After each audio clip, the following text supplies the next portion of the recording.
Hello, everyone. This is Ryan Curry. I'm here with our very first Ball and Wall Sports Management podcast. We're very happy to have you all here.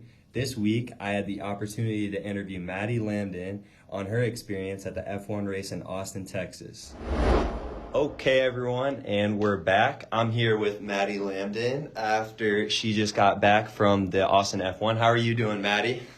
Absolutely fantastic. Absolutely fantastic. That is what we want to hear. Maddy, my first question. How was your overall experience in Austin? I want to hear about it. It was great. Really warm weather. Coming back to Ohio and it being like 70 today, can't complain, but next week it's going to be in the 40s, so I am missing Texas a little bit right now. No doubt. I bet you're missing the Texas weather a little bit. But a little bit of transition down to the event. How was the event that you got to go down there and work in? What was your overall experience down there? It was good. I am not somebody who keeps up with the F1 races. I did not know a single thing, not how fast the cars go, who the racers are, how many teams, cars, etc.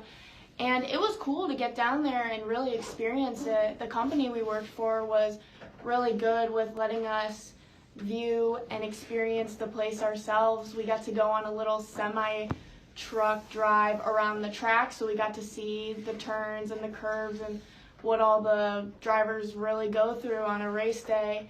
And we also got to see old cars that were raced back then in years like 2016, 17, 18. Got to see the medical car and safety car. It was a cool atmosphere to be in. No doubt. I got to go down to the F1 myself. It was a very fun experience, and I had a good time. You definitely don't expect how loud those cars are going to be when you get down there. What was your role down there, and what did you kind of do for the company you worked for? Yeah, so if you don't know how the race days work, the first 2 days are just qualifying, so racers race, and with their times, that's where they place, and the Sunday is the real race day where it matters, and whoever comes in first really gets that champion trophy. So going down there, our first few days, we had transportation the first few hours of the day. So woke up pretty early, got up at like 6 a.m., Ubered right to whatever hotel we were assigned. And you really just wait in the lobby and assist guests with any questions they have. You get them loaded up on the bus, and then you send off the bus, making sure the bus is on time. So that way they get to their paddock tours and they can walk the grid and really experience the whole thing other than just the race. And you load up another bus at 10 a.m. and you hop on that one. We drive to the track. After you get to the track, we were stationed in the Champions Club. It's a higher end hospitality club. You see a lot of people up there with money. So it was a big deal working in the club. We did check-in. Basically, if they had their credentials, you had to scan it, check them in, then you had to hole punch it, and then give them a certain wristband based on what assigned area they were in. And then, again, it was just a hospitality tent, so they had their own buffet, own bars, plenty of seating. It was fun, and then during the day, after most people checked in, I got to work with a Polaroid camera. They handed me a camera and a bunch of film, and I just walked around and took pictures for people, so they really get that experience and the customer service that they want, especially spending that high of money. Yeah, no, absolutely. There's a ton of money built into F1 nowadays, and a ton of money, super expensive to even go to the event, much less. Now, we talk about sports management so much. You talked about being able to dip in the hospitality side. Hospitality was such a big part of the F1 race. Do you have a favorite moment of what was your favorite hospitality moment rather than the sports? So aside from the race, what was your favorite thing about working in the hospitality industry down at the F1 race? Working in hospitality, you come across a few things that customers come up to you, and it's unexpected most times. So there was one where we're just standing there waiting for people to come in, check them in. We just walk around, make sure everyone's feeling great with the service and enjoying it, really making sure that they are getting their expectations and their needs are being met. So you got a lady coming up here talking about how her purse was stolen. We got to figure that out. You got to work with the golf cart system in order to work with those who are more handicapped and get them going. And everything's really just unexpected. You really never know what you're going to walk into, especially with the hospitality and customer service end of it all. No doubt, no doubt. That definitely makes sense. Working with all different kinds of people, you meet all different kinds of people from all different cultures, so you really get to baseline yourself and help build yourself around the hospitality side. But we got time for one or two more questions, Maddy. Do you have a favorite moment you can share for us, or do you have a funny experience that you could share from us from the past weekend? Like a favorite moment, a favorite experience. My favorite experience when I went down there, I had an awesome experience being able to walk the pit lanes, see all the cars. I got to see my favorite driver, Max, so being able to see the cars, the technology is so cool. What was your favorite moment down in Austin? Yeah, we got to experience that part too. It was pretty cool, but honestly, I think the best part would be the company we work for letting us actually go out and watch the race. So we got to watch them all line up for the cars, do their warm-up lap, and then you really got to see them take off and see how everybody reacted and just the surroundings and the environment and how extremely important it is to some people, especially since F1 isn't really a American thing. It's all over the world, so you have people from all over just indulging in this experience. Definitely engaging the crowd over in the United States into the F1 world, now having the Vegas race. Well, Maddy, thank you so much for your time. We're so excited. It's awesome to hear about your F1 trip. Thank you so much for your time. And we're going to send it back to the roundtable discussion now.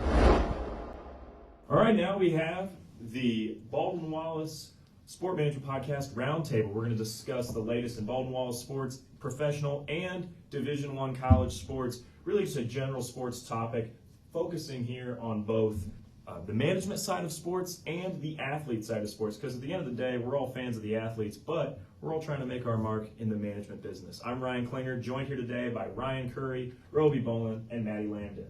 Now, first topic for the day, we're going to talk about some Baldwin Wallace football. And Baldwin Wallace, I was at the game this weekend where they played against Otterbein at Otterbein, and they came away with a big win. So they're 2-0 since the bye week. What's the vibe going into this Halloween weekend against Capital? Roby, how are we feeling? I'm telling you, Capital does not look good this year. They had a big loss to Mount Union a few weeks ago, where they lost about 73-0. They've only won one game against Otterbein, a 35-31 win. And Otterbein is also unwinnable in the conference. Yeah, Otterbein really having a struggling year. They got a freshman quarterback as their starter. It's definitely a rebuilding year for the program. Ryan, what are you looking at with Baldwin Wallace football?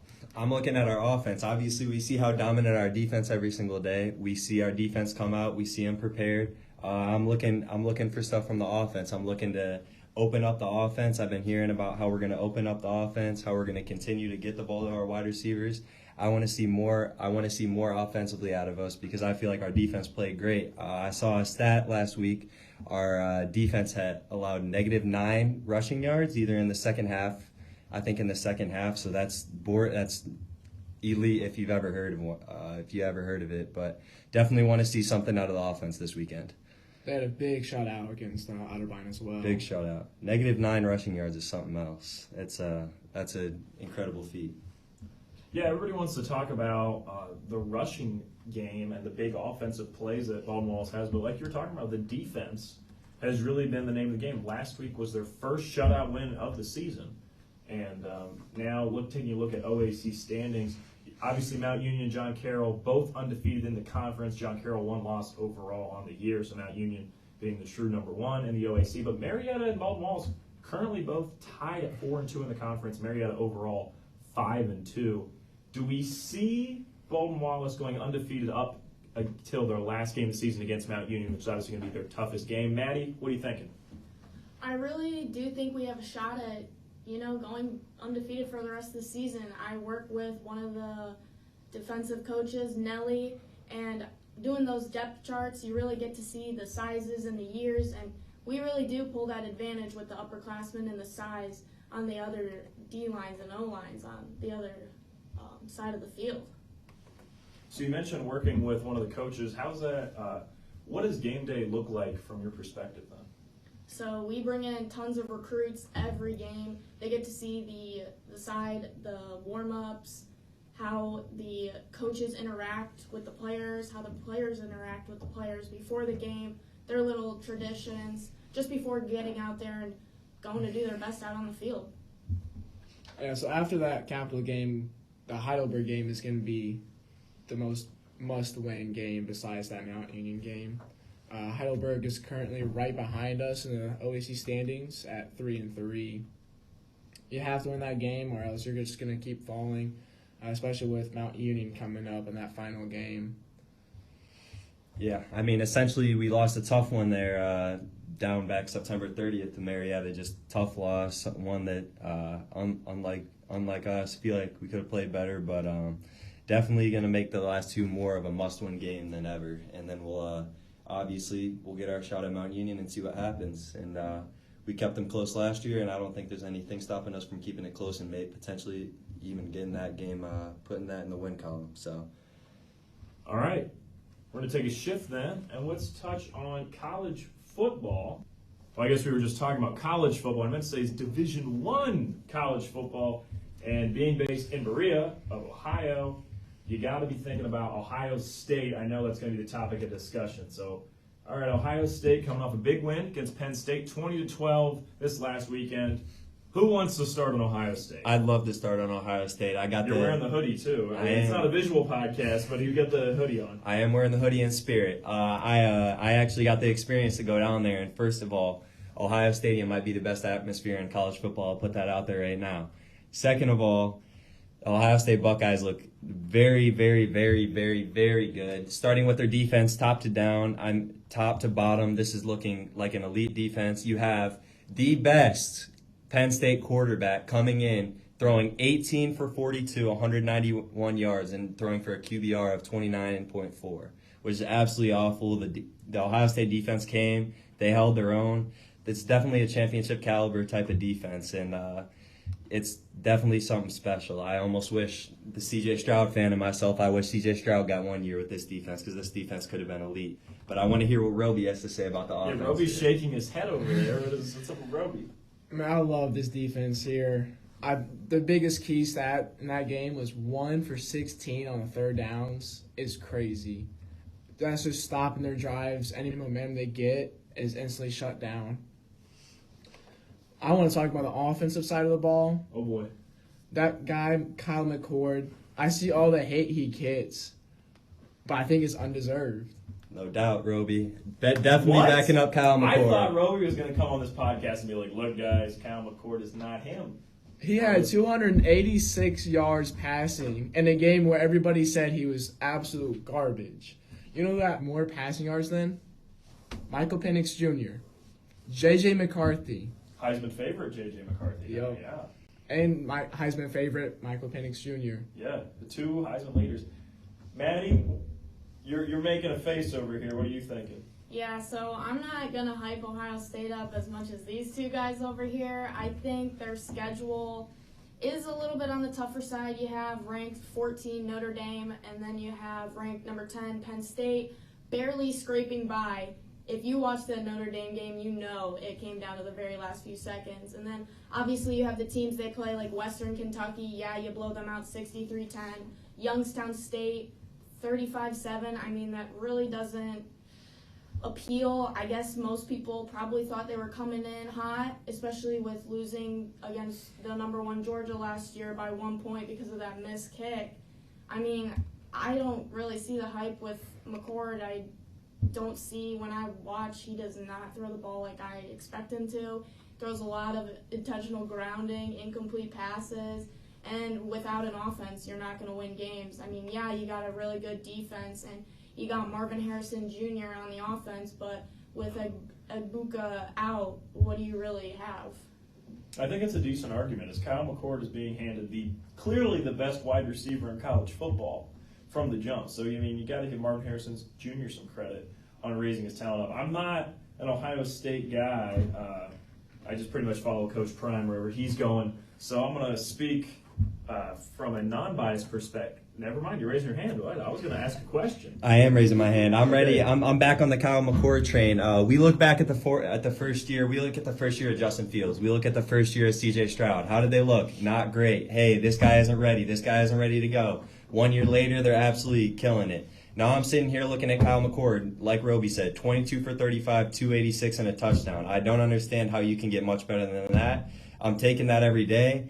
The run game was struggling during this game. They were down our best running back, Travion Henderson, and I think it's only going to get better from here. I think McCord's going to look better. I don't think Ohio State, with the defense we had and with the receiving core we had, that we need a guy like Caleb Williams. I think we need a guy like McCord. He doesn't make many mistakes. He gets the ball down the field. He gets the targets like Cade Stover and Carnell Tate. I mean, I feel like it's just what Ohio State needs. Roby, you got something to say too? I just want to say this game he played with these numbers was also against one of the best defenses in college with that Penn State defense. Two great We all knew going into this game it was going to be a grind-out type of game, and somehow we're still shocked about that it was a grind-out game. No doubt. Two great corners they got for Penn State over there, and a great D-line. There's multiple first-round picks on that defense, so definitely feel like Ohio State came to the challenge. I always just love to see that Ryan Day building on the quarterbacks. Like you said, Ryan, Justin Fields, C.J. Stroud, both had not great first years. And then that second year, they shined. And so I'm trusting Ryan Day with my life and saying that Kyle McCord will also be a first-round draft pick when it's all said and done. All right, well, Maddy mentioned the fact that they got a rough schedule going ahead now. I do want to point this out.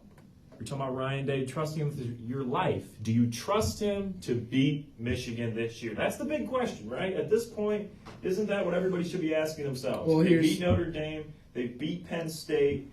Now, I don't think anyone's too concerned about Michigan State. No.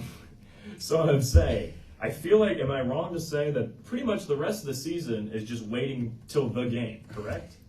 I would say so. I think the biggest key here is going to be if Michigan is still cheating or not. Wow. Roby just went for the throat. Okay. Definitely not going to say the season is over right now, because you cannot drop another game like Wisconsin. It's a big game. We're going into Wisconsin in Madison at 7:30 on primetime. I think that's a way tougher game than people put it out to be. And as much as we want to look towards Michigan, it's got to be one game at a time. Got to finish this one down in Wisconsin and then get another chance to be 9-0. So, definitely don't want to skip over a game. But obviously the toughest game on the schedule left is Michigan, but definitely don't want to skip over a tough game like primetime down in Wisconsin. All right, I appreciate what you guys are saying, but you dodged my question. Do you think they're going to beat Michigan? Ohio State will beat Michigan this year. All right, to the editor, Khaled, make sure you clip that. 28-14. 28-14. Clip that and send that to me. Michigan's offense isn't doing anything. This is all right. Well, in the first episode, we already got Ryan Curry shooting his shot, taking a little bit of first take energy from Ryan Curry. All right. Well, now we got something to look forward to. So it'll be very intriguing to see how that turns out. Well, I'll shift our perspective over to instead of just Ohio State, everything, which is Heisman. Right now, J.J. McCarthy's the favorite. Before that, Penix Jr. was really rocking and rolling. And Maddy, what are you thinking? What are you looking at this year? I feel like there's not really a clear front runner. What do you think? Honestly, a lot of people don't give credit to Caleb Williams on USC. We've seen him. He has been playing pretty good the first few games of the year. He has plenty of rushing yards for himself. I think one game he had 4 touchdowns. I mean, that's just crazy to see out of a quarterback. And obviously he's not passing the ball, but do we feel he deserves the same amount of credit or viewage as some of those guys who aren't rushing the ball but are able to still manage the passing game? I mean, McCord, very much more of a pocket guy. Williams, all his highlights are the ones where he's running around in the backfield, dodging all the tackles. Very different play styles. Should he get more or less credit for that? Ryan, I know you got something to say. I do have something to say, man, and I was a big Caleb Williams truther at the start. To be honest with you, I was a big truther, big on him. Thought he was going to be. I still think he's going to be a next generational talent.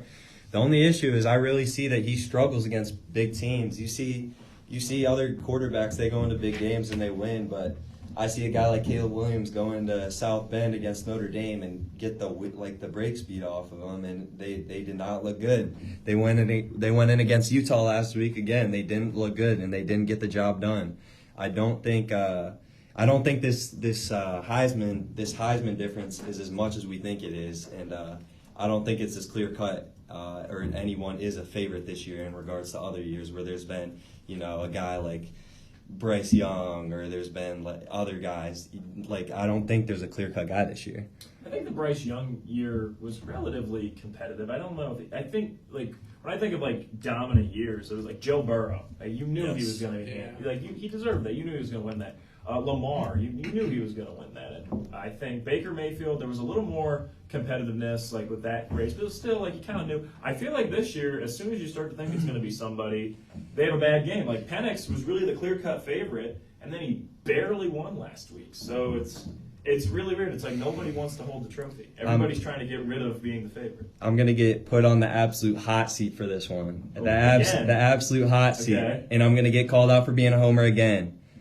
But there is nobody in the country that makes as much of an impact on their football team as Marvin Harrison Jr. does. Who else makes an impact the same way that Marvin Harrison Jr. does? Between Michigan's defense carrying them, the rest of the team, I don't see another team. Without Marvin Harrison, the Ohio State offense doesn't do anything. Obviously, we give Kyle McCord his flowers, but Marvin Harrison Jr. is nothing short of elite. I think personally he should be the first overall pick in the draft. I think there's no one better, and I think he honestly should be the front runner. I love this take, actually. If we're all going to say that Marvin Harrison Jr. is carrying Kyle McCord, why is he not the Heisman favorite? I mean, I guess that's if it's it's single-handedly Marvin Harrison Jr. winning games, how is he not the most impactful player on this team? I agree with impact. I think the path for him to win Heisman, Ohio State has to go undefeated.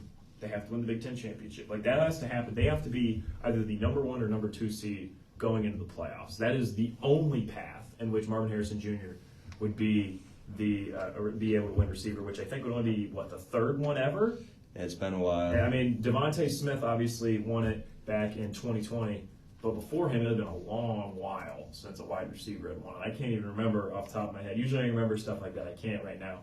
But I think that would only be the only path for Marvin Harrison Jr. They're not going to give it to an Ohio State team that has a loss on their record. They're not going to give it to Marvin Harrison Jr. then. Yeah. But speaking of Ohio State potentially having a loss or being undefeated, let's go around, and I want everyone to name, doesn't have to be in order, or if you want it to be, that's great, the 4 teams that they think are being in the playoffs. Curry, we'll start with you. Man, I would love to start. I'm gonna give this to Roby because I'm still collecting my ideas. I know So Roby was itching for this one. I think this could go a lot of ways. I really think that 2 Big Ten teams will make it in. I think what could be crazy is if Penn State beats Michigan and then Michigan beats Ohio State. That could be a crazy scenario where you could have, honestly, 3 Big Ten teams in the playoffs. Too bad Michigan isn't going to beat Ohio State. That's not happening, but I mean, if that's a cool scenario. yeah. I don't see, if Michigan loses Penn State, I don't see them beating Ohio State. I feel like they're either winning out or you know what I mean. Yeah, no, totally agree. I feel like this year more than ever is I feel like it's kind of open. I feel like we don't have that number 1 team as we have in previous years. I mean, Georgia's ranked number 1 by default, right? I don't think anyone watches them every week and goes, No. That's a champion. I think it's the default. Until they lose, they have to be 1. I don't think there's really a clear cut. I guess since no one's ready to say it, I'll come out and say I think it's going to be Georgia, Michigan. I just don't see Georgia losing to an SEC team. Georgia, Michigan, Washington, and Ohio State. I think there's a chance Florida State gets it, but I feel like Florida State's going to end up losing like the ACC championship or something weird, and they're going to prefer a 1-loss Ohio State team that lost to Michigan or a 1-loss Michigan team that lost to Ohio State than a Florida State team that lost to Clemson or North Carolina or somebody else that already has a loss on their record. So I think Washington's going to win out and win the Pac-12, and Pac-12 has been very strong this year, so I think they completely are going to deserve an opportunity. And if Washington makes playoffs like I'm talking about, I think that probably locks up Penix for Heisman, and Washington would probably be the sexy pick. to win the national title. Everybody be like, it's cool to rock with Washington because that'll just be the fun team. And they'll probably, usually the fun teams lose by 20 in the first game. So, Yeah, no. I do agree with the Georgia pick. They will probably win out and be in there. Alabama could be sneaky if they somehow manage to make that SEC championship game. The college football playoff voters do love an Alabama playoff berth. Yeah, you can never count Alabama out. As much as I hate to say it, as much as I think they should be out already, they're never out until they lose at least 2 games, which we all know rarely ever happens. No doubt. So I think that Georgia will make it in. I think Michigan and Ohio State will both make it in, regardless of who wins that game. And I think that 4th spot will really come down to the Pac-12 and the ACC.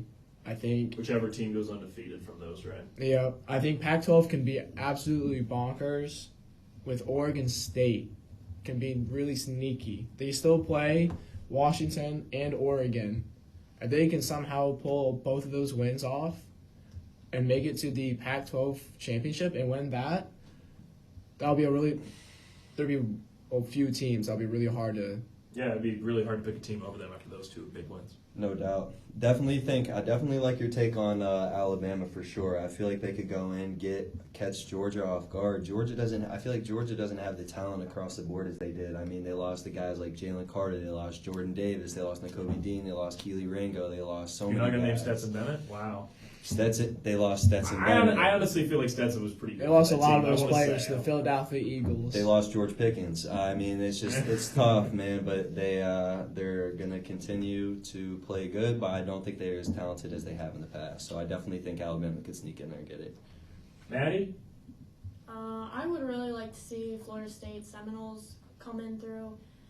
They played Duke last week. They were down, and then in the 4th quarter, they came back, scored 21-0 in the 4th quarter. I mean, if you're Duke, you can't let that happen, especially it being a ranked team. So for Florida State to really come back and pull that out was a great win for them. But also, they really haven't played anyone that's like significantly great. Like Syracuse blew them out 41-3.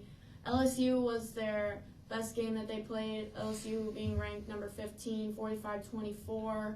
Everyone else just not great. And the rest of their schedule, Wake Forest, Pitt, Miami, Florida, and North Alabama, I mean, you got to assume that they'll win out the rest of their season. I appreciate the fact you're taking some balance from the Ohio State love fest. Sorry, guys. No, Sorry, it's guys. fun. We got a decent balance. Maddie's trying to balance things out. It's a good move. All right, we're going to shift over. So let's kick it over to that. All right, so last thing we're going to talk about for the Bald Wall Sport Management Roundtable for the podcast. Let's do some NFL football. NFL is like the great connector. It feels like everyone in America has at least a concept of NFL. With Taylor Swift now being in the game, pretty much everybody pays sort of attention. And like my mom has a fantasy team. Not the best one, but it exists. So let's talk a little bit about the NFL. We're going to start off with a fun topic, NFL coaches. Right now, you're getting to the point of the season where some teams have been disappointing. And there's a couple of coaches on the hot seat. And I know Ryan Curry is a Steelers fan, and I'm limiting him to only 5 minutes of hating Matt Canada. So I just want to make sure that that limit is set. But let's talk about some NFL coaches on the hot seat. Yeah, no doubt. I mean, Matt Canada put together a good game, but we'll save those thoughts for another episode. But the number one guy for me I got is Ron Rivera. He's been really struggling over there with the Commanders. Riverboat Ron. I feel like I feel like they got some talent. I feel like they got Sam Howell. I feel like he might be a guy. They got some running backs. They got some receivers. They got some good defensive pieces. They got Josh Allen over there. They got Daron Payne over there. They got Chase Young over there. It's frustrating not to see them put it together. And obviously, I think partially the reason is they have had some rough first-round draft picks, and not having first-round draft picks set or not selecting the right guy in the first round really puts you back. You look at a guy like Emmanuel Forbes; he's really been struggling this year. And I'm not saying it could have been the wrong pick because he could really come back and turn it around. But you look like there's 3 guys on the board. You think instantly. You think Christian Gonzalez. He's played absolutely elite before he got hurt. He was playing great against Tyreek Hill. You leave a guy like Deontay Banks on the board who went to the Giants, who really played good against Terry McLaurin this week against the Commanders. don't call me out for this. Joey Porter Jr. was on the board right there. I think he could have been a great pick. Obviously, Emmanuel Forbes been struggling, but I just think some of the first-round picks they made in the last couple of years between Ron Rivera and the GM, it's just kind of set them back a couple of years. So not only the coaching, but I think it's time to get a new front office in there and try to get the Commanders to the next spot because they really missed on some guys the last couple of years. Yeah, I think we'll save the Matt Canada Super Podcast. That'll be like a 3-hour episode. You guys can listen to that. That'll be a 5-hour Yeah, interview. that was a 5-hour interview with Ryan Curry about all Matt Canada thoughts. Only me. Do you interviewing yourself? Yeah, I'll talk for 5 hours. So I do get exactly what you're saying about the Commanders. It feels like they're like a really good Madden team. They have like all these really good skill position players. Like I feel like they have a really strong receiving core for a team that is 3-4 on the year now. And McLaurin, the number 1 receiver for that team, an elite wide receiver. I think if he was on a better team, we'd be talking about him as like maybe a top 10 receiver. And I mean, he's really quality. Obviously, you and Roby love him, former Ohio State man, and McLaurin's super talented. And the other thing is, with the Commanders, I do think Riverboat Ron might be on his way out because they got new ownership in the building, might want to be making some changes management-wise. And then, of course, they signed Eric Bieniemy as the OC, and I think everyone knows that he deserves a head coaching position. So maybe bringing him in as OC was kind of a way to transition a little smoother than just boom, new head coach. No doubt. So I do think I bet Ron's kind of feeling the heat from the seat. I'd say when he sits down, it's pretty warm. Like he's like, oh, is this heated? That's how hot the seat is. Well, heated seat, but I mean, no doubt I think the Commanders have played well. I mean, you look at their points: 16, 33. They put 31. They put 31 points on the Eagles. They put 20 points on the Bears. 16. That's the Bieniemy effect. That's very offensive based. They've scored points, and it's just frustrating not for them to put that together because I've been a little bit of a Commanders stan, but they've been just struggling. They haven't been really able to put it together. It's your Sunday ticket go-to. It's like you're the only person in America who's like, well, I gotta watch this Commanders game. Not really, but love watching the NFC teams. I like cheering for teams outside of the AFC. Maddie, what coach are you looking at? Mike McDaniels, really. You look at the Miami Dolphins and you look at their schedule. Yeah, they have a winning record, but you look at who they played, and is it really worth that record? You look, they say they played the Los Angeles Chargers 2-4. You got the Broncos 2-5. You got the Panthers 0-6. The New York Giants 2-5. Patriots also 2-5. Like, what does that really show about that team? Yeah, they have a winning record, but look at the teams they played. I mean, they played a higher-end Eagles team and lost 17-31. They played the Bills, lost 20-48. What does that say about their team and his coaching? I appreciate you bringing this up because I think you're the only person in America that would bring up the fact that Mike McDaniel, because he's getting, you watch anybody who watches the NFL right now, he's getting insane amounts of praise on every podcast, from every tweet, from every television channel. I mean, me myself, I praise him all the time. But, I mean, that's an excellent point when you point out the teams they've played. Are they really that good? He's getting nothing but praise. Absolutely nothing but praise. I've never heard a single bad Mike McDaniel thing this entire season. But I do think it's an interesting point to look at, which is, are the Dolphins overinflated because of their schedule? They have not beat a team over 500 yet this year. That's a really interesting point. I mean, if I would walked out of this podcast and said to a group of my friends, hey, Mike McDaniel, overrated coach, they'd all be like, no, he's killing it right now. Because on paper, they're leading the league in rushing yards, they're leading the league in passing yards, and Tyreek Hill is explosive in that offense. They think, they potentially could be the only team in NFL history to lead in touchdowns, rushing yards, and passing yards if they keep at this pace. But like you're saying, it's pretty easy to do when you're playing the worst teams in the NFL. That's an interesting point. It's pretty easy to do that as well when you have Tyreek Hill and Jalen Waddle just running all over the place. Now, I am a pretty big McDaniel truther. I think he's done a really good job completely restructuring the team around Tua Tagovailoa because no one talks about this. There was a good 2 years there where Tua was not killing it. But I do agree with what you're saying. I do think that Dolphins' hype is getting a little out of hand because every time they play a good team, they don't show up. It's like that Eagles team. I don't even think that many people are super high on the Eagles this year. I think there's less hype around them than there was last year. And they handed it to the Dolphins last week. Absolutely. Really Everybody, I mean, it was Sunday Night Football. Most people watched that game. Eagles took care of business, walked out, didn't bat an eye. No doubt. How about the tush push, though? What do we think about that? Oh, Man, I love the just- brotherly shove. Like we said, I saw a quote from Sirianni. He said it's like having 1st and 9 every single play, which is a really interesting quote. I mean, it's absolutely automatic how fast they get it. And to the point they say it should be banned, I completely disagree because I don't see any other team in the league doing it like they do. I think it's an incredibly stupid idea to ban a play just because it works. Because in my mind, like, it's not breaking any rule. To me, it's dumb because you're discouraging teams from doing something creative and having a different way of playing. I don't want to see every team run Kevin Stefanski offense. I mean, please no. I mean, I got a lot of Browns fans that are friends. It's not fun watching the Kevin Stefanski offense every week. I like the fact that different offenses play differently. You know, you watch a Kyle Shanahan coach game, it's different than an Andy Reid coach game. It's different than a Mike Tomlin coach game.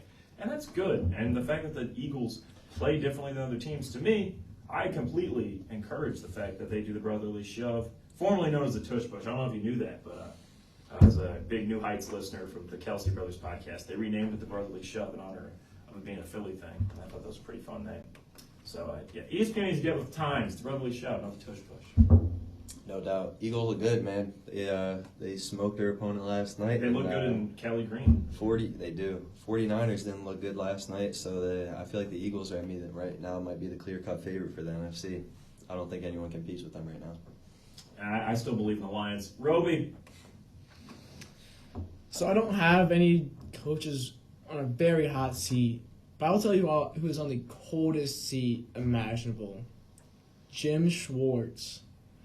He just wanted to talk about Jim Schwartz. Buddy has completely turned around this Browns defense.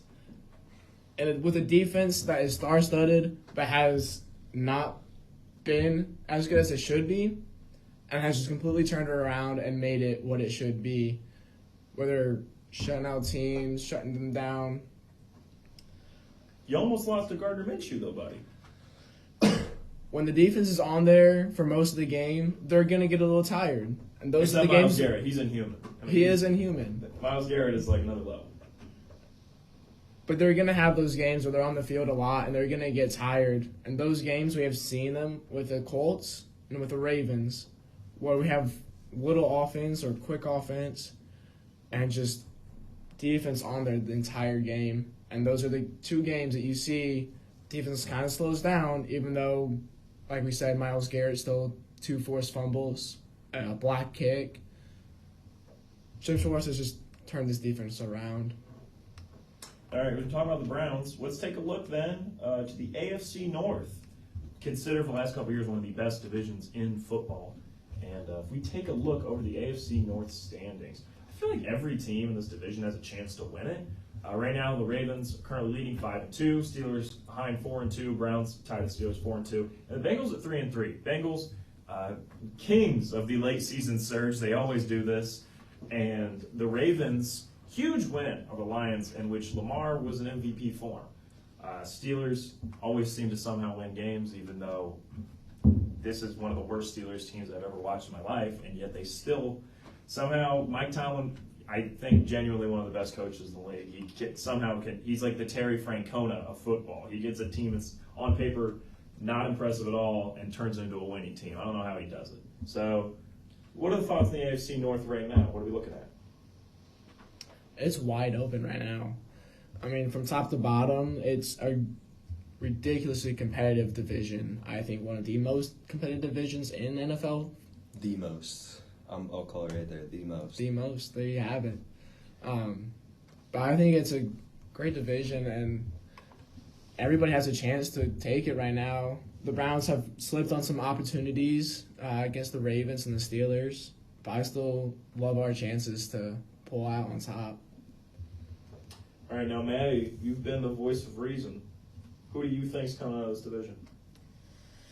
I mean, honestly, I'm not looking like the Bengals have a really good chance. I mean, they have a hard schedule. 49ers, Bills, Ravens, and the Steelers would be a good AFC matchup.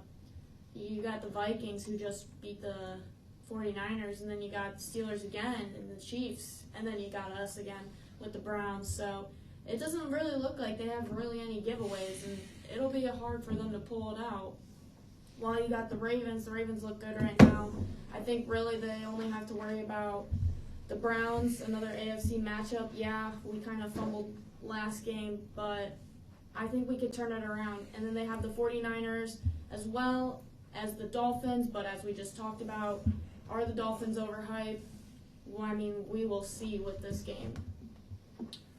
Curry, I think is it safe to say you think the Steelers are pulling this one out? I'm not gonna have as hot as it take, but I'm gonna give you a little stat here, Ryan, that might surprise you. Let's hear it. The Steelers are, over their last 15 games, as bad as they've been, over their last 15 games, they're 11-4. So continue to continue to string one together. You see the Steelers play every single Sunday. We either get smoked or you let us hang around and you win. I feel like the last couple of times I haven't seen a team. When's the last time you've seen a team hang around with the Steelers and win? The last time I could really say that was when Mitch Trubisky started in Pittsburgh against the Ravens, which that was a tough one.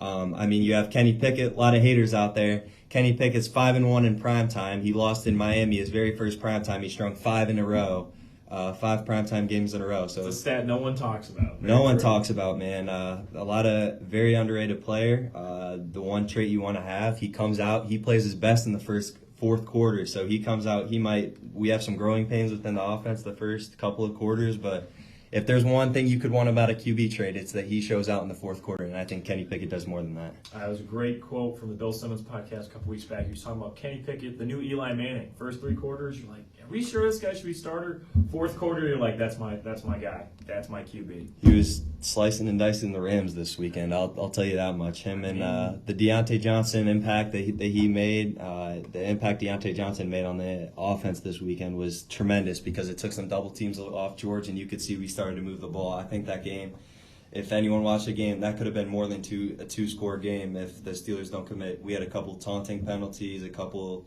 blindside blocks. So I think out of a couple penalties, the Steelers really could have pulled that out. It could have been 2 or 3 scores.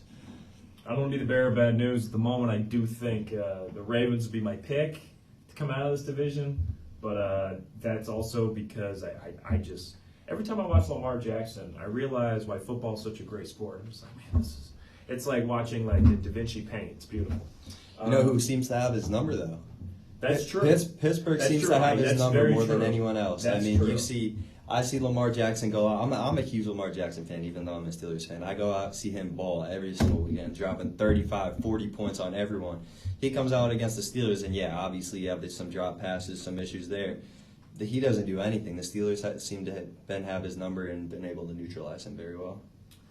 It'll be really interesting to see. I mean, it's funny, the AFC North, pretty much everybody's rivals. I think the Bengals are the least caught up in rivalries, and even now now that they're good, there's been a friction between them and Browns fans. So it seems to be that now that battle for Ohio. Yeah, it's like Ohio battle for friction. Ohio. I mean, honestly, it's funny. The Browns' in-state rival, I'd say, is their least fierce rival because the Ravens is the whole "you left us, we hate you," and then the Steelers is just the historic matchup. So. Yeah, no doubt. Nobody likes the Ravens unless you live in Baltimore. So I think that's always I don't gonna be even a like tough the Ravens. one. Nobody likes the Ravens. I mean, I'm a big Lamar guy. I don't like the Ravens. Big Lamar guy. You know, I got to stick with my 0-6 Panthers.